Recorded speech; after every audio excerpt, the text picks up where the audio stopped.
I'm Selma Schimmel from Vital Options International here in Milan, Italy, where we have the privilege of being able to speak to numerous advocates that are attending this ESMO meeting, and now we're joined by advocates who've come all the way from Japan. And I'm so pleased to welcome Tamaki Katayama. You are a non-Hodgkin's lymphoma survivor, and you are from Osaka. And I just had the pleasure of speaking to one of your colleagues in the breast cancer area who came from Tokyo. And I believe you want to talk about information and some of the challenges in getting information and sending out information to people in Japan. And I do not believe lymphoma is such a common cancer in Japan. That's right. Lymphoma is not a very common cancer in Japan. That's why we need more information.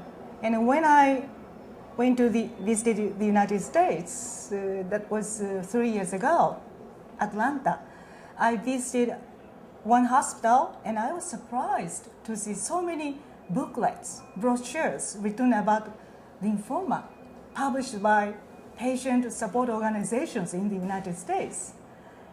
And actually, I'm working for the lymphoma support organization in Japan, composed of 1,400 members all over Japan, but half of them don't use the internet. That's why we both use the internet, and also we publish journals for the people who don't use the internet. And we also have to tell the patients how to get the information, where to get the information. And I also wanted to know how the foreign patients are spending their survivorship and how they are supported.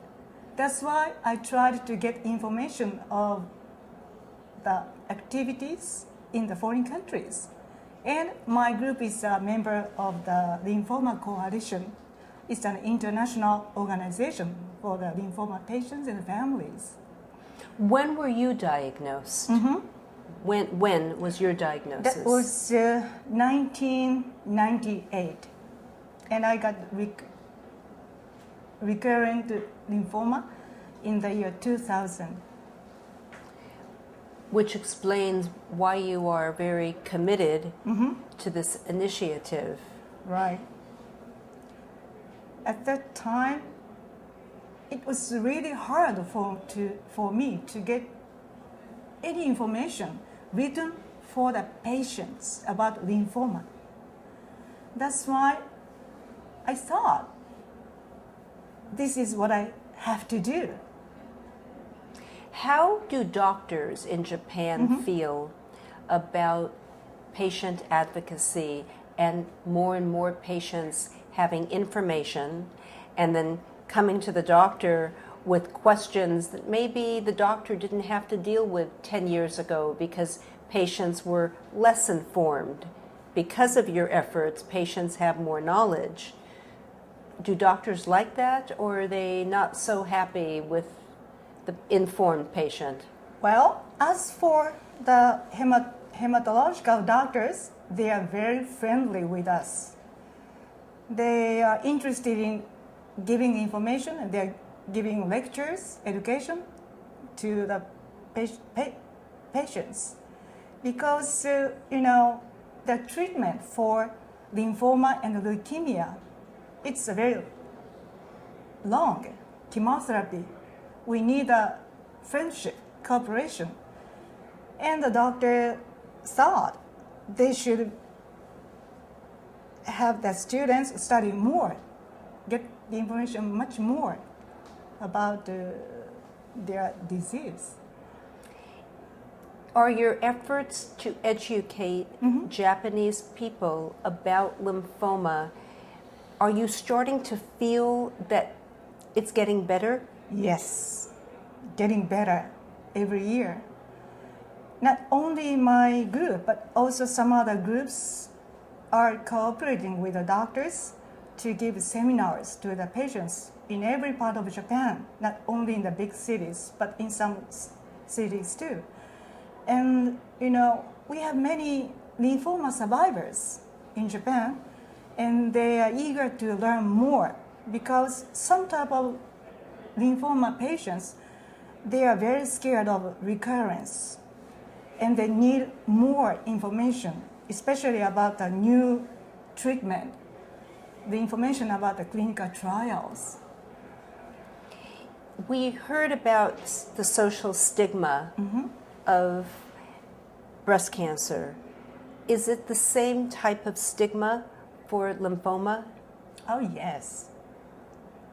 Breast cancer is the word known all over in Japan, but lymphoma is a very unusual word in Japan. So even if you say, okay, I got a lymphoma, many people say, oh, what's that? Mm-hmm.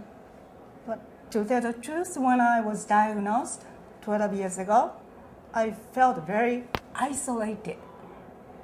And I didn't want to tell anything about my cancer to my coworkers. But I had to tell what is happening to me, to my bosses, because I wanted to keep on working. What do you do? Well, I'm an English teacher. So it explains your good English. So, coincidence? And when you told your bosses, how did they treat you? Well, I was very relieved when my boss, the president of the school, told me, okay, take care of yourself and come back to us after the treatment. So your job was Yes. waiting for you. Right. And I kept on working after coming back to my workplace for 12 years. How did it feel knowing that people in Japan don't really talk about their diseases?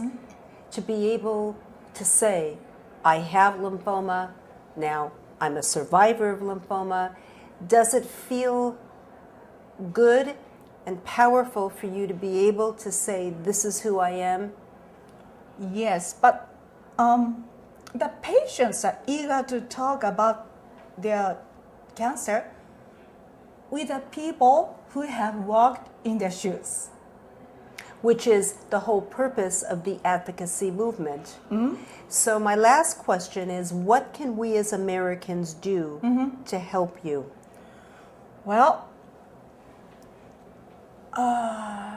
we need more skills or ways to have the people have the idea of advocacy, survivorship.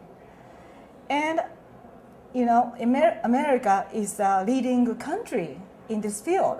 So I want the United States, your organizations in the United States, to give us more opportunities to talk like this or study in the United States at ASH or here, ESMO in Europe.